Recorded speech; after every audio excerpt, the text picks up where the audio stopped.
Have you ever had a smell hit you and it's almost like a trigger? It shoots you back to a place in time. Well, there's actually a name for it. It's called the Proust phenomenon or the Proust effect. I am experiencing that phenomenon right now with this lip balm. This Vaseline lip balm reminds me of a lotion that I got for a gift when I was a little girl. It was honey scented, and I know that this lip balm is not honey scented, but it had the same sort of smell. And every time I open up this little canister, it shoots me right back to being about, I think I was around 8 or so. I had a friend that needed some lotion at a park because he was in the gravel and his skin was looking a little ashy. This is how I learned what ashy was. And he wanted some lotion, and when I handed him this lotion with this little bear on top, he looked at me sideways because I think he knew he was gonna smell like a girl. This is still one of those weird memories that stays with me. It's very vivid and kind of pointless. I don't know why it's still there.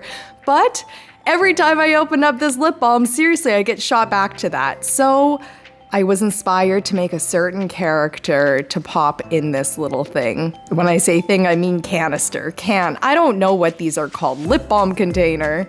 I'm not particularly a fan of this character, but I do have to admit the colors are fun to work with, it's playful, and just straight up silly. And I love making things out of just normal, mundane items that we have laying around the house. For whatever reason, that is very inspiring for me. I do wish the clear part was a little bit more clear and wasn't kind of foggy. I didn't put a clear coat on it because I knew it wouldn't stick, so it was pointless to do so. Even though it's foggy, you can still see in there pretty okay. You can still see his little head and his little hand in his mouth.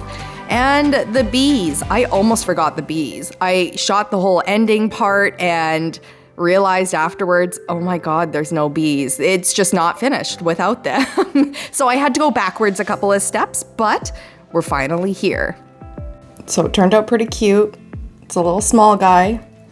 Unfortunately, I couldn't put too much on this blue area because, as you can see, it kind of pops off a little bit. So, you know, working with new plastics, you learn something new, but comes off pretty easy.